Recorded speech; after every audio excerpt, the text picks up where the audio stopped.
नमस्कार। आइए सुनते हैं मुंशी प्रेमचंद जी की लिखी कहानी झांकी। कई दिनों से घर में कलह मचा हुआ था। माँ अलग मुंह फुलाए बैठी थी, स्त्री अलग। घर की वायु में जैसे विष भरा हुआ था। रात को भोजन नहीं बना। दिन को मैंने स्टोव पर खिचड़ी डाली, पर खाई किसी ने नहीं। बच्चों को भी आज भूख न थी। छोटी लड़की कभी मेरे पास आकर खड़ी हो जाती, कभी माता के पास, कभी दादी के पास, पर कहीं उसके लिए प्यार की बातें न थी। कोई उसे गोदी में न उठाता था, मानो उसने भी अपराध किया हो। लड़का शाम को स्कूल से आया, किसी ने उसे कुछ खाने को न दिया, न उससे बोला न कुछ पूछा। दोनों बरामदे में मन मारे बैठे हुए थे और शायद सोच रहे थे, घर में आज क्यों लोगों के हृदय उनसे इतने फिर गए हैं। भाई बहन दिन में कितनी बार लड़ते हैं, रोना पीटना भी कई बार हो जाता है, पर ऐसा कभी नहीं होता कि घर में खाना न पके या कोई किसी से बोले नहीं। यह कैसा झगड़ा है कि 24 घंटे गुजर जाने पर भी शांति नहीं होता। यह शायद उनकी समझ में न आता था। झगड़े की जड़ कुछ न थी। अम्मा ने मेरी बहन के घर तीजा भेजने के लिए जिन सामानों की सूची लिखाई, वह पत्नी जी को घर की स्थिति देखते हुए अधिक मालूम हुई। अम्मा खुद समझदार है, उन्होंने थोड़ी बहुत काट छाँट कर दी थी, लेकिन पत्नी जी के विचार से और काट छाँट होनी चाहिए। 5 साड़ियों की जगह 3 रहें तो क्या बुराई है। खिलौने इतने क्या होंगे, इतनी मिठाई की क्या ज़रूरत। उनका कहना था, जब रोजगार में कुछ मिलता नहीं, दैनिक कार्य में खींचातान करनी पड़ती है, दूध घी के बजट में तकलीफ हो गई, तो फिर तीजे में क्यों इतनी उदारता की जाए। पहले घर में दिया जलाकर तब मस्जिद में जलाते हैं। यह नहीं कि मस्जिद में तो दिया जला दें और घर अंधेरा पड़ा रहे। इसी बात पर सास बहू में तकरार हो गई, फिर शाखें फूट निकली। बात कहाँ से कहाँ पहुँची। गड़े हुए मुर्दे उखाड़े गए। अन्य उक्तियों की बारी आई। व्यंग का दौर शुरू हुआ और मौनालंकार पर समाप्त हो गया। मैं बड़े संकट में था। अगर अम्मा की तरफ से कुछ कहता हूँ तो पत्नी जी रोना धोना शुरू करती हैं, अपने नसीबों को कोसने लगती हैं। पत्नी किसी कहता हूँ तो जनमुरीद की उपाधि मिलती है। इसलिए बारी बारी से दोनों पक्षों का समर्थन करता जाता था, पर स्वार्थवश मेरी सहानुभूति पत्नी के साथ ही थी। खुलकर अम्मा से कुछ न कह सकता था, पर दिल में समझ रहा था कि ज्यादती इन्हीं की है। दुकान का यह हाल है कि कभी कभी बोहनी भी नहीं होती, असामियों से टका वसूल नहीं होता, तो इन पुरानी लकीरों को पीटकर क्यों अपनी जान संकट में डाली जाए। बार बार इस गृहस्थी के जंजाल पर तबीयत झुंझलाती थी। घर में 3 तो प्राणी हैं और उनमें भी प्रेम भाव नहीं। ऐसी गृहस्थी में तो आग लगा देनी चाहिए। कभी कभी ऐसी सनक सवार हो जाती थी कि सबको छोड़ छाड़ कर कहीं भाग जाऊं। जब अपने सिर पड़ेगा तब इनको होश आएगा, तब मालूम होगा कि गृहस्थी कैसे चलती है। क्या जानता था कि यह विपत्ति झेलनी पड़ेगी, नहीं विवाह का नाम ही न लेता। तरह तरह के कुंसित भाव मन में आ रहे थे। कोई बात नहीं, अम्मा मुझे परेशान करना चाहती है, बहू उनके पाँव नहीं दबाती, उनके सिर में तेल नहीं डालती, तो इसमें मेरा क्या दोष। मैंने उसे मना तो नहीं कर दिया है। मुझे तो सच्चा आनंद होगा यदि सास बहू में इतना प्रेम हो जाए, लेकिन यह मेरे वश की बात नहीं कि दोनों में प्रेम डाल दूं। अगर अम्मा ने अपनी सास की साड़ी धोई है, उनके पाँव दबाए हैं, उनकी घुड़कियाँ खाई हैं, तो आज वह पुराना हिसाब बहू से क्यों चुकाना चाहती हैं। उन्हें क्यों नहीं दिखाई देता कि अब समय बदल गया है। बहुएं अब भयवश सास की गुलामी नहीं करती। प्रेम से चाहो उनके सिर के बाल नोच लो, लेकिन जो रौब दिखाकर उन पर शासन करना चाहो तो वह दिन लद गए। सारे शहर में जन्माष्टमी का उत्सव हो रहा था। मेरे घर में संग्राम छिड़ा हुआ था। संध्या हो गई थी, पर घर अंधेरा पड़ा था। मनहूसियत छाई हुई थी। मुझे अपनी पत्नी पर क्रोध आया। लड़ती हो लड़ो, लेकिन घर में अंधेरा क्यों रखा है? जाकर कहा, क्या आज घर में चिराग न जलेंगे? पत्नी ने मुंह फुलाकर कहा, जला क्यों नहीं लेते? तुम्हारे हाथ नहीं है? मेरी देह में आग लग गई। बोला, तो क्या जब तुम्हारे चरण नहीं आए थे तब घर में चिराग न जलते थे? अम्मा ने आग को हवा दी। नहीं, तब सब लोग अंधेरे ही में पड़े रहते थे। पत्नी जी को अम्मा की इस टिप्पणी ने जामी से बाहर कर दिया। बोली, जलाते होंगे मिट्टी की कुप्पी, लालटेन तो मैंने नहीं देखी। मुझे इस घर में आए 10 साल हो गए। मैंने डांटा, अच्छा चुप रहो, बहुत बड़ो नहीं। ओहो, तुम तो ऐसे डांट रहे हो जैसे मुझे मोल लाए हो। मैं कहता हूँ चुप रहो। क्यों चुप रहूं? अगर एक कहोगे तो 2 सुनोगे। इसी का नाम पतिव्रत है। जैसा मुंह होता है वैसे ही बीड़े मिलते हैं। मैं परास्त होकर बाहर चला आया और अंधेरी कोठरी में बैठा हुआ उस मनहूस घड़ी को कोसने लगा जब इस कुलच्छनी से मेरा विवाह हुआ था। इस अंधकार में भी 10 साल का जीवन सिनेमा चित्रों की भांति मेरे नेत्रों के सामने दौड़ गया। उसमें कहीं प्रकाश की झलक न थी, कहीं स्नेह की मृदुता न थी।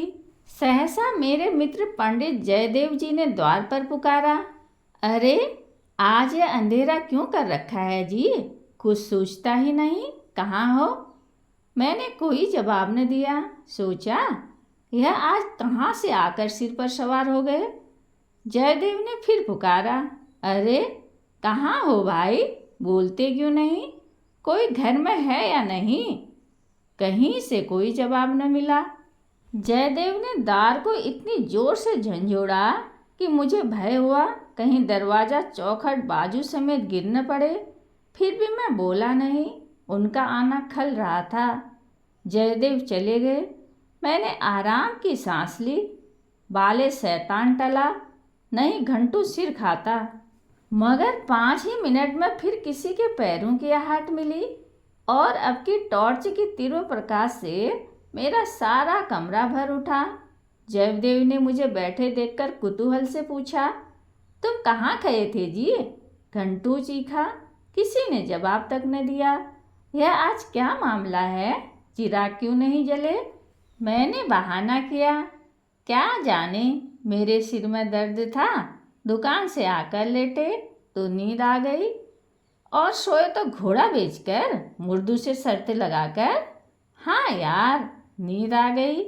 मगर घर में चिराग तो जलाना चाहिए था, या उसका रिट्रेचमेंट कर दिया। आज घर में लोग बढ़ती से हैं, हाथ न खाली होगा। खैर चलो, कहीं झांकी देखने चलते हो।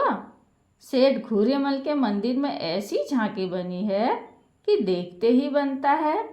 ऐसे ऐसे शीशे और बिजली के सामान सजाए हैं कि आंख झपक उठती है। सिंहासन के ठीक सामने ऐसा फव्वारा लगाया है कि उसमें से गुलाब जल की फुहारें निकलती हैं। मेरा तो चोला मस्त हो गया, सीधे तुम्हारे पास दौड़ा चला आ रहा हूँ। बहुत झांकियाँ देखी होंगी तुमने, लेकिन यह और ही चीज़ है। आलम फटा पड़ता है। सुनते हैं दिल्ली से कोई चतुर कारीगर आया है, उसी की यह करामात है। मैंने उदासीन भाव से कहा, मेरी तो जाने की इच्छा नहीं है भाई, सिर में जोर का दर्द है। तब तो जरूर चलो, दर्द न भाग जाए तो कहना। तुम तो यार बहुत दिक करते हो, इसी मारे में चुपचाप पड़ा था कि किसी तरह यह बला टले, लेकिन तुम सिर पर सवार हो गए। कह दिया मैं न जाऊंगा, और मैंने कह दिया मैं जरूर ले जाऊंगा। मुझ पर विजय पाने का मेरे मित्रों को बहुत आसान नुस्खा याद है। यूं हाथापाई, धींगा मुश्ती, धौल धप्पे में किसी से पीछे रहने वाला नहीं हूँ। लेकिन किसी ने मुझे गुदगुदाया और परास्त हुआ, फिर मेरी कुछ नहीं चलती। मैं हाथ जोड़ने लगता हूँ खिखियाने लगता हूँ और कभी कभी रोने भी लगता हूँ। जयदेव ने वही नुस्खा आजमाया और उसकी जीत हो गई। संधि की वही शर्त ठहरी कि मैं चुपके से झांकी देखने चला चलूं। सेठ घूरेलाल उन आदमियों में है जिनका प्रातः को नाम ले लो तो दिन भर भोजन न मिले। उनके मक्खी चूसनेपन की सैकड़ों की दंत कथाएं नगर में प्रचलित हैं। कहते हैं एक बार मारवाड़ का एक भिखारी उनके द्वार पर डट गया कि भिक्षा लेकर ही जाऊंगा। सेठ जी भी अड़ गए कि भिक्षा न दूंगा, चाहे कुछ हो। मारवाड़ी उन्हीं के देश का था। कुछ देर तो उनके पूर्वजों का बखान करता रहा, फिर उनकी निंदा करने लगा। अंत में द्वार पर लेटा रहा। सेठ जी ने रत्ती भर परवाह न की। भिक्षुक भी अपनी धुन का पक्का था। सारा दिन द्वार पर बेदाना पानी पड़ा रहा और अंत में वहीं मर गया। तब सेठ जी पसीजे और उसकी क्रिया इतनी धूमधाम से की कि बहुत कम किसी ने की होगी। भिक्षुक का सत्याग्रह सेठ जी के लिए वरदान हो गया। उनके अंतःकरण में भक्ति का ऐसा स्रोत खुल गया, अपनी सारी संपत्ति धर्मार्थ अर्पण कर दी। हम लोग ठाकुर द्वारे में पहुँचे तो दर्शकों की भीड़ लगी हुई थी। कंधे से कंधा छिलता था। आने और जाने के मार्ग अलग थे। फिर भी हमें आधा घंटे बाद भीतर जाने का अवसर मिला। जयदेव सजावट देख देख कर लोटपोट हुए जाते थे, पर मुझे ऐसा मालूम होता था कि इस बनावट और सजावट के मेले में कृष्ण की आत्मा कहीं खो गई है। उनकी वह रत्न जटित बिजली की जगमगाती मूर्ति देखकर मेरे मन में ग्लानि उत्पन्न हुई। इस रूप में भी प्रेम का निवास हो सकता है। मैंने तो रत्नों में दर्प और अहंकार ही भरा देखा है। मुझे उस वक्त यही याद न रही कि यह एक करोड़पति सेठ का मंदिर है और धनी मनुष्य धन में लौटने वाले ईश्वर की ही कल्पना कर सकता है। धनी ईश्वर में ही उसकी श्रद्धा हो सकती है। जिसके पास धन नहीं वह उसकी दया का पात्र हो सकता है, श्रद्धा का कदापि नहीं। मंदिर में जयदेव को सभी जानते हैं, उन्हें तो सभी जगह सभी जानते हैं। मंदिर के आंगन में संगीत मंडली बैठी हुई थी। केलकर जी अपने गंधर्व विद्यालय के शिष्यों के साथ तंबूरा लिए बैठे थे। पखावज, सितार, सरोद, वीणा और जाने कौन कौन बाजे, जिनके नाम भी मैं नहीं जानता, उनके शिष्यों के पास थे। कोई गीत बजाने की तैयारी हो रही थी। जयदेव को देखते ही केलकर जी ने पुकारा। मैं भी तुफेल में जा बैठा। एक क्षण में गीत शुरू हुआ, समा बंध गया। जहाँ इतना शोरगुल था कि तोप की आवाज़ भी नहीं सुनाई देती, वहाँ जैसे माधुर्य के उस प्रवाह ने सब किसी को अपने में डुबो लिया। जो जहाँ था वहीं मंत्रमुग्ध सा खड़ा था। मेरी कल्पना कभी इतनी सचित्र और सजीव न थी। मेरे सामने न वह बिजली की चकाचौंध थी, न वह रत्नों की जगमगाहट, न वह भौतिक विभूतियों का समारोह। मेरे सामने वही यमुना का तट था, गुल्म लताओं का घूंघट मुंह पर डाले हुए, वही मोहिनी गहुएं, वही गोपियों की जलक्रीड़ा, वही वंशी की मधुर ध्वनि, वही शीतल चांदनी और वही प्यारा नंद किशोर, जिसकी मुख छवि में प्रेम और वात्सल्य की ज्योति थी, जिसके दर्शनों ही से हृदय निर्मल हो जाते थे। मैं इसी आनंद विस्मृति की दशा में था कि कंसर्ट बंद हो गया और आचार्य केलकर के एक किशोर शिष्य ने ध्रुपद अलापना शुरू किया। कलाकारों की आदत है कि शब्दों को कुछ इस तरह तोड़ मरोड़ देते हैं कि अधिकांश सुनने वालों की समझ में नहीं आता कि क्या गा रहे हैं। इस गीत का एक भी शब्द मेरी समझ में न आया, लेकिन कंठ स्वर में कुछ ऐसी मादकता भरा लालित्य था कि प्रत्येक स्वर मुझे रोमांचित कर देता था। कंठ स्वर में इतनी जादू शक्ति भरी है, इसका मुझे आज कुछ अनुभव हुआ। मन में एक नए संसार की सृष्टि होने लगी, जहाँ आनंद ही आनंद है, प्रेम ही प्रेम, त्याग ही त्याग। ऐसा जान पड़ा दुख केवल चित्त की एक वृत्ति है, सत्य है केवल आनंद। एक स्वच्छ कोमलता मेरे मन को मसोसने लगी। ऐसी भावना मन में उठी कि वहाँ जितने सज्जन बैठे हुए थे सब मेरे अपने हैं, अभिन्न हैं। फिर अतीत के गर्भ से मेरे भाई की स्मृति मूर्ति निकल आई। मेरा छोटा भाई बहुत दिन हुए मुझसे लड़कर घर की जमा जथा लेकर रंगून भाग गया था और वहीं अब उसका देहांत हो गया था। उसके पार्श्विक व्यवहारों को याद करके मैं उन्मत्त हो उठता था। उसे जीता पा जाता तो शायद उसका खून पी जाता, पर इस समय स्मृति मूर्ति को देखकर मेरा मन जैसे मुखरित हो उठा। उसे आलिंगन करने के लिए व्याकुल हो गया।